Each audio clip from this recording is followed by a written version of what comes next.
Wir sind in Würzburg und meine Verlobte Debbie sitzt zum ersten Mal in ihrem Leben auf einem E-Bike. Unser Ziel ist noch mehr als 500 Kilometer entfernt. In 6 Tagen wollen wir nach Prag radeln. Ich habe schon einige Radreisen hinter mir, aber Debbie besaß bis vor 3 Monaten nicht einmal ein Fahrrad. Durch ein Kommunikationsmissverständnis sind wir dann auf die verrückte Idee gekommen, nach Prag zu radeln. Ehrlich gesagt haben wir keine Ahnung, ob das funktionieren wird. Wir haben keine Erfahrung mit E-Bikes und fragen uns, ob der Akku und unsere Kräfte für die Tagesetappen reichen werden und ob Debbies Hintern die vielen Stunden im Sattel aushält. Ist richtig schön hier, der Henrik. Ja. Es ist traumhaftes Wetter, nicht zu warm, nicht zu kalt. Und ich bin auch zufrieden mit meinem E-Bike. Ist richtig geil. Wie ihr gerade gesehen habt, Eco-Modus am Start, 17 km/h die Stunde. Richtig geil. Ich freue mich.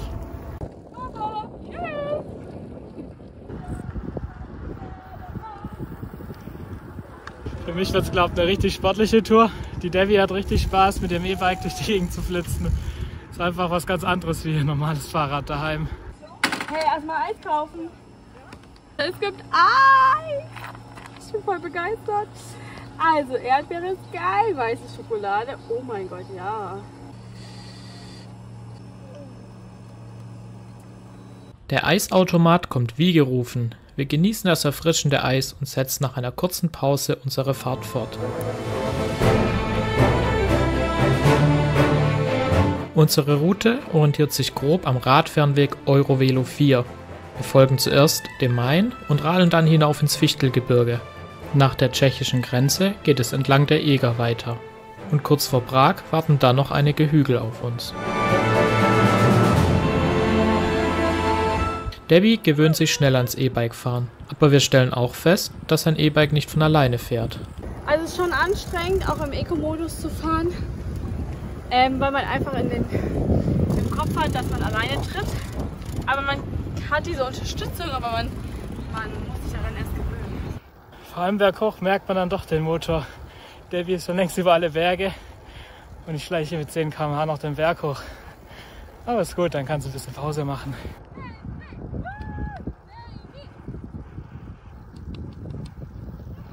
Wir genießen die weite Landschaft, doch die ungewohnte Belastung für Debbies Hintern macht sich so langsam bemerkbar. Ganz einfach, vor allem hier. Boah. Und wir haben glaube ich jetzt 20 Kilometer oder so. Also ah!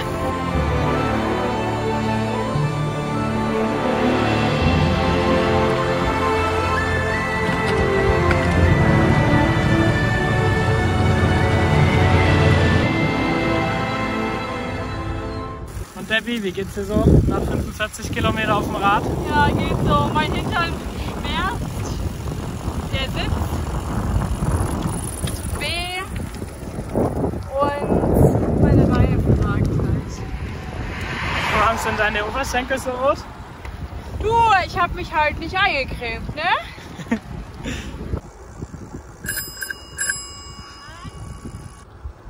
Noch so 10 Kilometer bis zum Campingplatz. Aber mir reicht jetzt auch. Ich bin zwar noch nicht so komplett im Eimer, wie sonst auf meinen Touren am Ende vom Tag, aber die ganze Zeit fahren wir hier in der Sonne bei über 30 Grad. Das schlaucht auch ganz schön. Also ich habe Fanta, Bier, Tomatensauce, Corny, Tortellini, Würste und ja, Käse. Und ein Bier.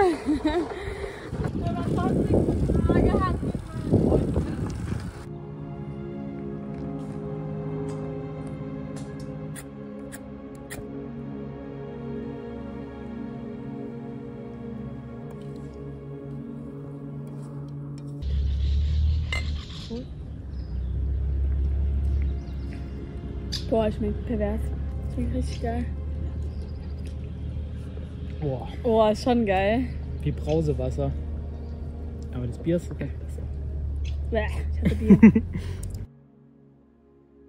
Gute Nacht. Gute Nacht. Nach einer erholsamen Nacht erwartet uns wieder strahlender Sonnenschein. Ganz wichtig, Eincreme nicht vergessen, damit wir nicht wieder knallrot werden. Wir radeln los und nach wenigen Kilometern finden wir in einer Metzgerei ein deftiges Frühstück. Geil.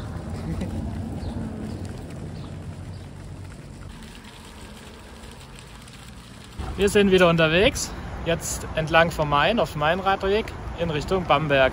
Wird voraussichtlich heute die entspannteste Etappe, da werde ich keinen Buckel hochfahren. 70 Kilometer haben wir. Wir sind mal gespannt, ob es auch wirklich so ist.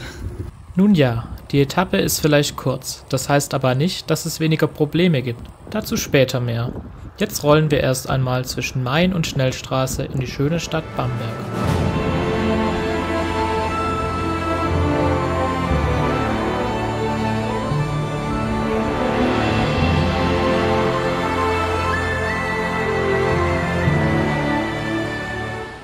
Wird's spannend.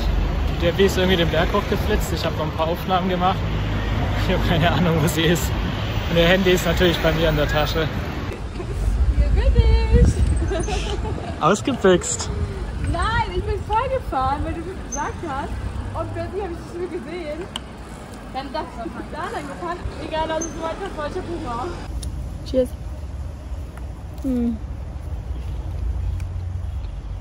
Geil.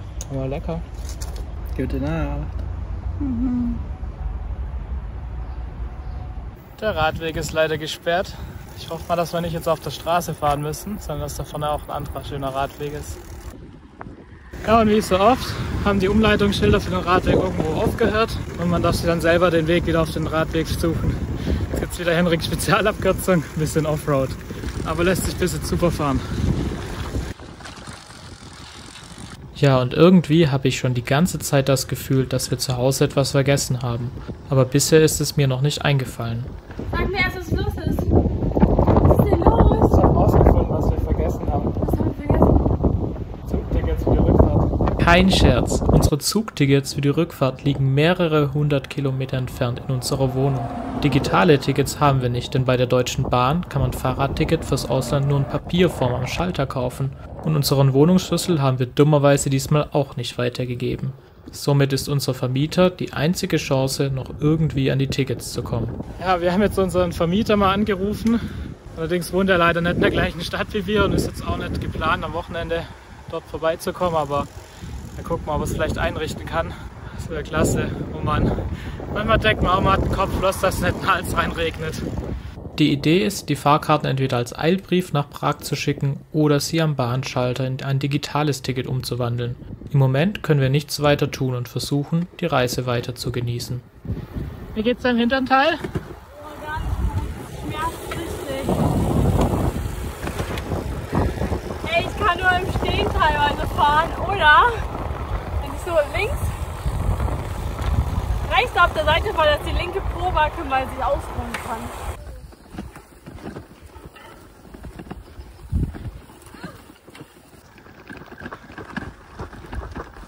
War wieder Henrik Spezialabkürzung. Eigentlich ging der GPX-Track einen anderen Weg, aber da war so ein Schild, dass man da nicht durch darf, weil da ein Kieswerk ist. Der war auch ganz grob geschottert. In der Karte sah das hier nach einem normalen Weg aus, aber einmal durch die Hecke, würde ich sagen. Ich glaube, wir sind uns alle einig, dass Feldwegefahren anstrengender ist als Asphalt. Henrik fährt gerade mit meinem Fahrrad. Wie die Gonzales. Wir haben jetzt noch, ich glaube 18 Kilometer bis Lichtenfels und das ist unser nächster Stopp. Da werden wir dann gleich einkaufen gehen und dann unser Lager aufschlagen. Genau, und ja. Die letzten Kilometer des Tages führen auf traumhaften Radwegen entlang des idyllischen Mainufers.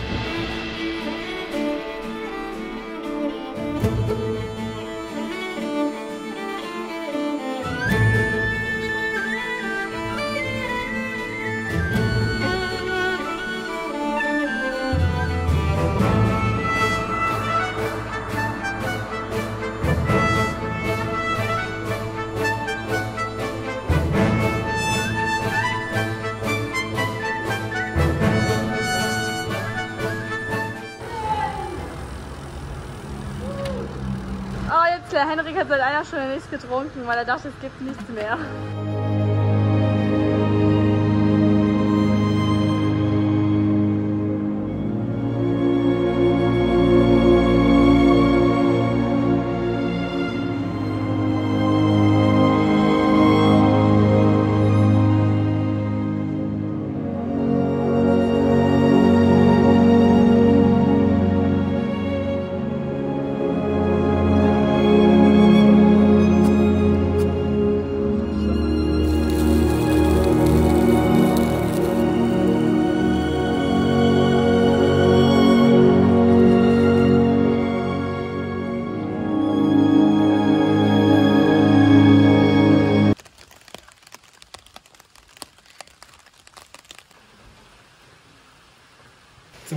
als erst jetzt. Wir haben nämlich nur eine Regenjacke für 2 Personen dabei. Und deswegen haben wir unser romantisches Essen unters Dach verlegt bei den Toiletten. Da es jetzt regnet, schauen wir in Chips. Oder so ähnlich. Irgendwas mit Chips und Film gab es jedenfalls am Ende des Tages. Guten Morgen, wir sind schon wach. Heute starten wir den Tag ins Fichtelgebirge. Ich bin mal gespannt auf den Anstieg.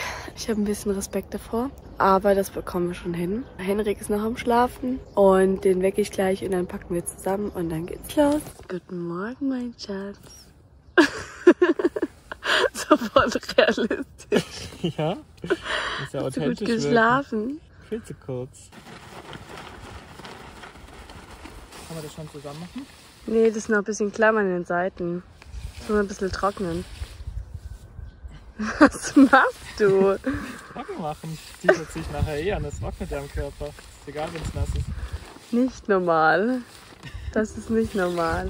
Definitiv nicht normal. Aber was ist schon normal, wenn man ohne Vorerfahrung 500 Kilometer nach Prag radelt? Wir genießen jetzt erst einmal die wunderschönen Radwege entlang des Mains.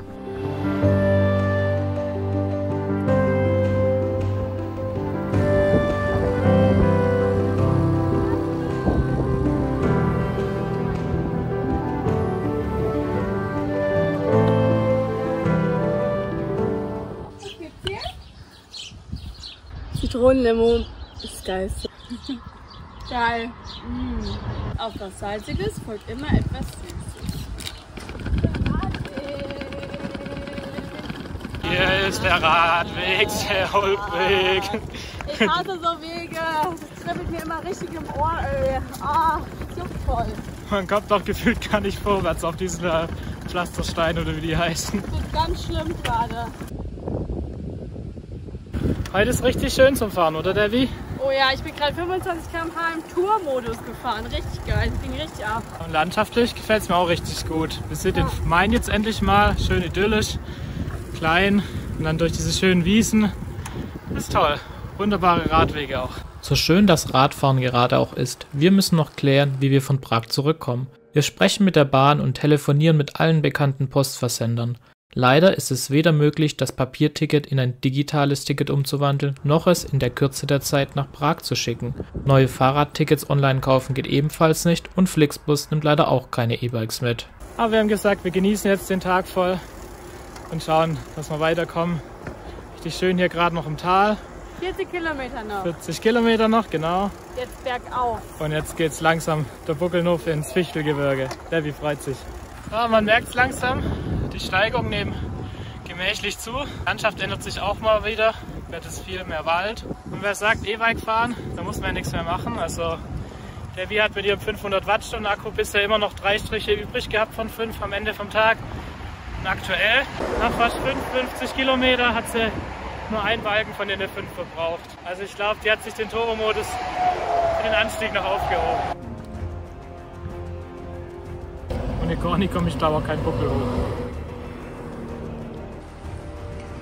So, der Anstieg hat begonnen. Wir müssen jetzt ungefähr 400 Höhenmeter nach oben. Das ist schon ganz ordentlich. Ich glaube, Debbie, für dich, du bist noch nie so weit hochgeradelt, oder? Ich bin noch nie über 100 geradelt. Ja, aber bis jetzt haben wir echt Glück, weil wir fahren so einen schönen Bahntrassenweg hoch. Und er hat eine super angenehme Steigung, schön asphaltiert und keine Autos.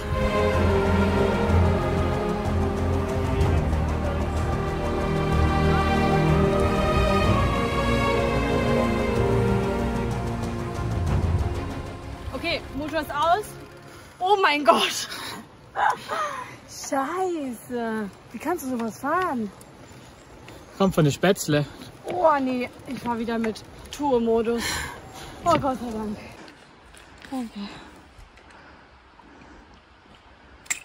Also ich bin jetzt einen halben Berg im Tour-Modus hochgefahren. Schon krass. Weil ich habe jetzt noch 3 Balken und ich weiß nicht, wenn ich Turbo fahre, ob der dann auch komplett da ist. Weißt du, wie ich meine? Der hilft. Ich bin mir nicht so sicher, deswegen fahre ich lieber in Tour-Modus und schwitze mir einen ab, bevor ich laufen darf. Muss ich auf die lahme Ente warten. Also dieser Bahntrassenweg, der ist einfach traumhaft schön. Richtig idyllisch hier, toller Wald, ein paar Wiesen haben wir jetzt hier. Vorhin der Bach, Gerade eben so ein Fuchs über den Weg gehüpft.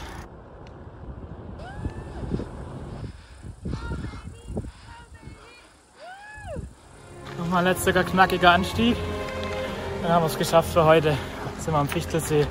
Ich freue mich auf jeden Fall richtig aufs Grillen später. Und ich hoffe, dass es auf dem Campingplatz ein kühles Bier gibt. Im Supermarkt gab es nicht das warmes Bier, aber das ist nichts für mich.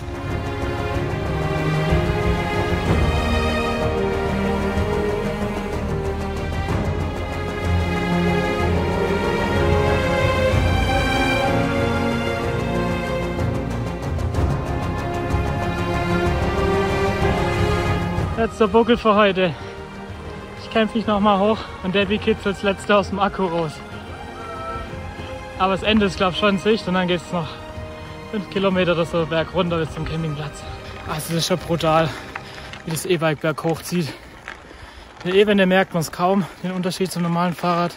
Berg runter schon gar nicht, aber berghoch, das ist abartig. Treppel 3-mal da oben. Das macht richtig Spaß. Ey, ich bin mit Turbo gerade gefahren, ich fand's richtig anstrengend. Ey, die letzten Meter, es war ganz schlimm. Vor allem, ich habe so getreten und es hat so wehgetan. Geschafft. Aber Debbie hatte recht mit ihrer Einschätzung. Mit nur noch einem Balken Akkuladung erreichen wir den wunderschönen Fichtelsee. Hätte Debbie nicht so gekämpft, hätte der Akku wohl nicht gereicht. Erschöpft genießen wir den Abend beim Grillen und in guter Gemeinschaft mit anderen Zweiradreisenden auf dem Campingplatz.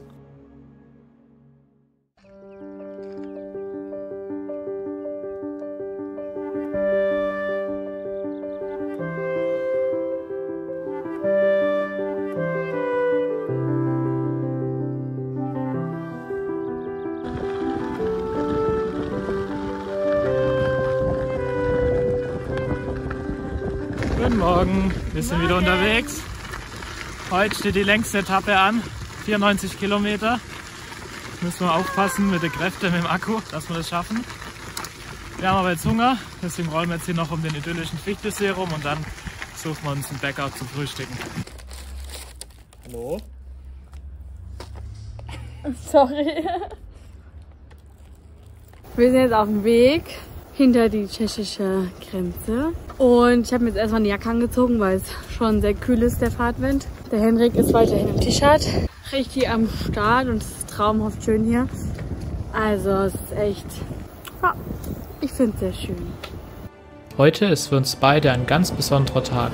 Unsere längste Etappe mit fast 100 Kilometern liegt vor uns. Und zum ersten Mal überqueren wir mit dem Fahrrad eine internationale Grenze in ein Land, dessen Sprache wir nicht sprechen. Wir sind ein bisschen aufgeregt, was uns erwartet. Der Weg dorthin führt uns durch eine wunderschöne, einsame Landschaft.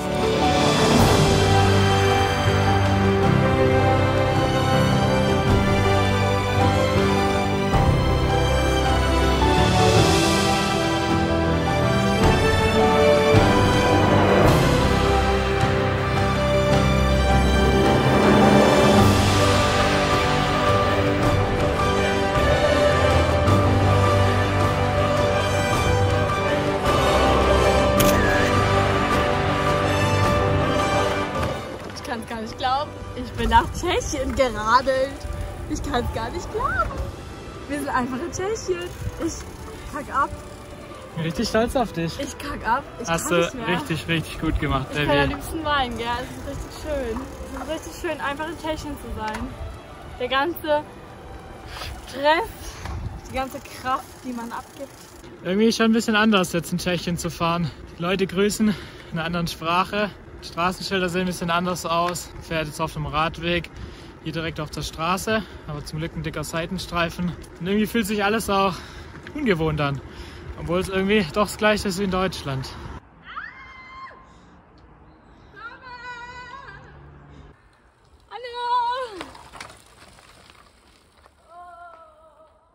Die ersten Kilometer in Tschechien sind sehr abwechslungsreich und wir lassen die vielen Eindrücke erstmal auf uns wirken. Ich finde es so schön an Tschechien, dass du so diese unendlichen Weiten hast. Es ist nichts drumherum, es ist so schön, es ist alles grün, es ist viel grüner als Deutschland. In Deutschland ist alles gelb, hier ist alles grün. Ich will alle wenig bewässern, aber richtig grün. Und ja, richtig tolle Fahrradstrecke. Wir versuchen auch immer in jedem Land, in dem wir sind und nicht die Sprache können, dass wir zumindest lernen, was Hallo, Tschüss und Danke heißt. Und hier in Tschechien ist es eigentlich ganz witzig, weil Hallo und Tschüss heißt beides Ahoi. Kam gerade so eine ganze Familie vorbei mit so 5 kleinen Kindern. Richtig süß, alle der Reihe nach Ahoi, Ahoi, Ahoi, Ahoi.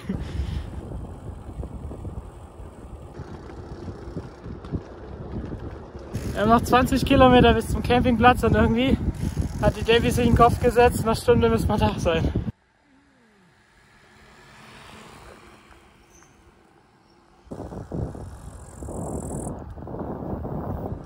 Jetzt haben wir gerade die 90 Kilometer geschafft. Unglaublich stolz auf die Debbie, ganz großen Respekt, was die da macht. Und jetzt sind wir auch froh, dass wir es gleich geschafft haben, auf 5 Kilometer oder so. Wir schauen mal, ob wir unterwegs auch noch ein Restaurant finden, wo wir mal die tschechische Küche testen können. Die lange Tagesetappe ist geschafft und auch beim Essen haben wir Glück. In einer wunderschönen Altstadt genießen wir die leckere tschechische Küche. Eine weniger schöne Überraschung ist für uns der Campingplatz. Irgendwie hat sich der Campingplatz an diesem Freitagabend in eine Partyhochburg verwandelt und wir sind mittendrin im Chaos. Es regnet in Strömen und wir haben uns jetzt hier einfach gegönnt. Fanta und alkoholfreies Bier. Ja, bewachen wir unseren Akku beim Laden hier in dem Gewusel und Kreditkarte haben wir auch verloren. Die hat der Bankautomat eingezogen, weil ich anscheinend so auf die falsche PIN eingegeben habe. Wir haben zum Glück noch eine zweite. Leben läuft, würde ich sagen. Naja, Egal, Hauptsache wir können auch lachen. Morgen kann es nur besser werden. Und es nimmt auch kein Enge hier bei dem Campingplatz. Also hier kommt eine Gruppe nach der anderen und also anders wie in Deutschland. Die bauen einfach ihr Zelt auf, wenn es irgendwo einen freien Quadratmeter gibt. Da kommt ein Zelt hin. 1, 2, 3. Doppelt und dreifach gesichert. Bei der nächsten Radreise sind die Ogerpacks dann auch im Gepäck. Es wird immer lauter hier. Ich hoffe, wir finden ein bisschen Schlaf. Gute Nacht. Mal gucken, wie lange es dauert. Gute Nacht.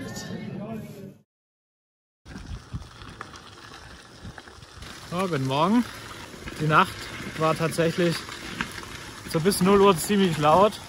Aber danach war es dann schlagartig leise. Also offensichtlich gab es da dann doch eine Nachtruhe, die auch einigermaßen eingehalten waren. Aber so richtig gut geschlafen haben wir doch nicht. Heute ist bereits der vorletzte Tag unserer Tour und das Ziel Prag ist in greifbare Nähe gerückt. Eine lange Etappe und eine mit vielen Höhenmetern haben wir bereits hinter uns. Doch die heutige Herausforderung vereint beides. Mehr als 80 Kilometer und über 1000 Höhenmeter liegen vor uns. Es ist unsere bisher anstrengendste Etappe. Und wieder einmal fragen wir uns, schaffen unsere Beine und der Akku das? In Karlsbad stärken wir uns erst einmal. Ja, schmeckt uns richtig gut. Wir haben für die 2 Sachen und noch für einen Snack für später nicht mal 3 Euro gezahlt, 2,50 oder so. Also top.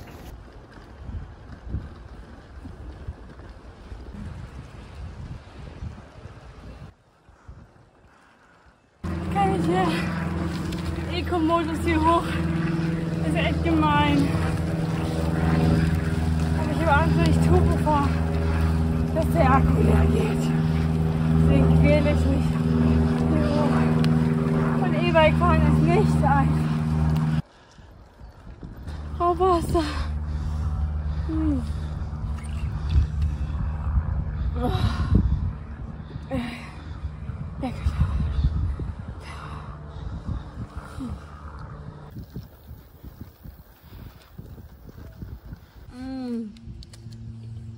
Kann nicht mehr. Aber warte, ich glaube, man sieht es auf der Kamera kaum. Hier ist gerade, denke ich, der Buckel hoch. Da muss ich schieben. Das ist kein normaler Berg, das ist ein Mount Everest oder so. Die Steigung nimmt etwas ab, aber der grobe Schotter zerrt nun an unseren Kräften.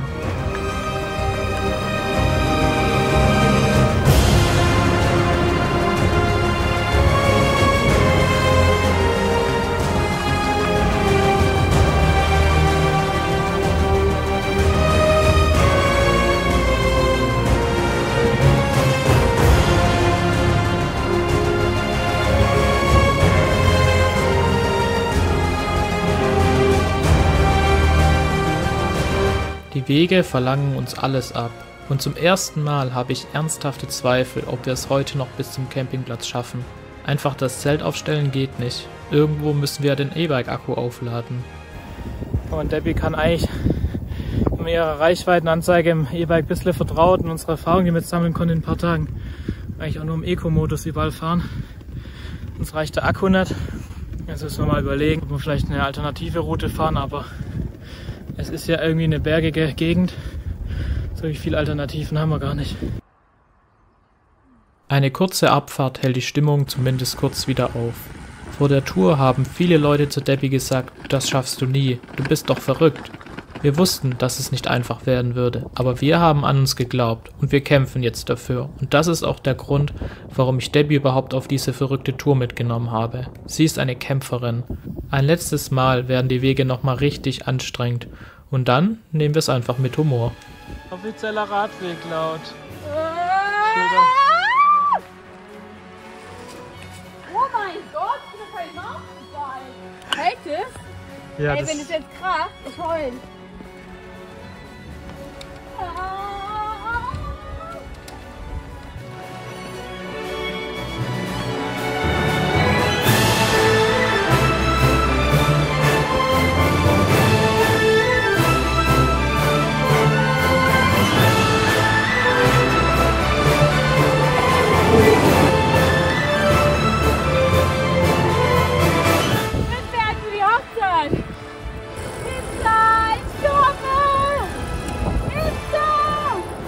Wir sind jetzt endlich auf dem Campingplatz angekommen.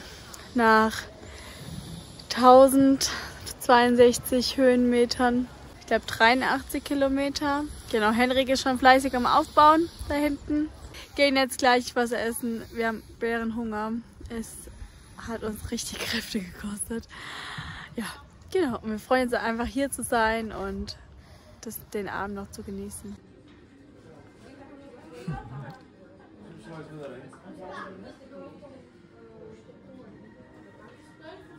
Und jetzt gehen wir schlafen. Gute Nacht. Gute Nacht. Guten Morgen. Geht jetzt Richtung Prag und heute Abend sind wir in Prag. Wir freuen uns schon sehr drauf und genau, könnt es noch gar nicht glauben, dass es der letzte Tag ist. Nach 5 Tagen auf der Tour ist auch Zeit für ein kurzes Fazit zum E-Bike. Wir wussten gar nicht so richtig, was uns da erwartet. Wir haben nicht viel E-Bike-Erfahrung, eigentlich gar keine. Das haben wir in Frankfurt gemietet für 180 € in der Woche. Wir denken, das ist ein ganz guter Preis. Debbie, wie war es zum Fahren? Genau, also E-Bike fahren macht total viel Spaß. Es ist eine sehr, sehr gute Unterstützung. Trotz allem muss man sagen, dass man, was wir gefahren sind, die 70 bis 100 Kilometer mit Hügeln, auch viel im Eco- oder Tour-Modus fahren muss, da man die Akkulaufzeit von den Kilometern nicht so einschätzen kann, weil der immer beliebig umstellt. Genau, aber es war trotzdem sehr schön und ich freue mich auf Prag. Auf geht's nach Prag. Die letzten 84 Kilometer heute noch. Mal gucken, wann wir in Prag ankommen. Die Beine fühlen sich auf jeden Fall sehr, sehr müde an von gestern nach den vielen Höhenmetern, aber es wird mit der Zeit dann hoffentlich wieder besser. Kriegen wir hin. Warum auch immer, aber die müden Beine sind schnell vergessen. Der Express rollt heute richtig gut. Die Vorfreude auf Prag treibt uns unglaublich an. Auf unserer letzten Etappe genießen wir noch einmal alles, was das Radreisen für uns so besonders macht. Die Freiheit, die Nähe zur Natur, das Reisen abseits der bekannten Wege, das Entdecken einer neuen Umgebung und einfach mal abschalten vom Alltag zu Hause. Das Reisen mit dem Fahrrad gibt uns eine ganz neue Perspektive. Wir haben unsere Grenzen kennengelernt und sind darüber hinausgewachsen. Debbies Vater hat uns übrigens noch einen Tipp zur Beta-Version der neuen Homepage der Deutschen Bahn gegeben. So konnten wir noch ein paar Zugtickets mit Fahrradticket für die Rückfahrt reservieren. Jetzt kann Prag kommen. Und Debbie, was kannst du sagen nach 6 Tagen im Sattel? Was macht der Hintern? Also ich muss ja sagen, ich fahre ja ohne Radpolsterhose und anfangs war es echt okay. In der Mitte hat es echt nur noch geschmerzt, also es war wirklich echt reizend. Und jetzt geht's aktuell schon noch, ich will einfach nur in Prag ankommen. Noch 20 Kilometer, dann sind wir jetzt da. Heute kann ich mehr. Prag liegt vor uns. Das ist ein Plan, wir sind in Prag. Wir sind in Prag. Gleich in der Innenstadt, noch 10 Kilometer oder so. Für mich stellt sich jetzt nur noch eine Frage, die mich auch schon vor der Tour beschäftigt hat. Habe ich das Radfahren mit Debbie jetzt total versaut und sie steigt nie wieder aufs Rad? Oder hat sie sogar Lust auf mehr bekommen? Wir sind endlich in Prag angekommen, nach 500 Kilometern und 6 Tagen harter Fahrradtour. Wir haben es endlich geschafft. Es ist ganz schön windig hier, aber wir freuen uns hier zu sein und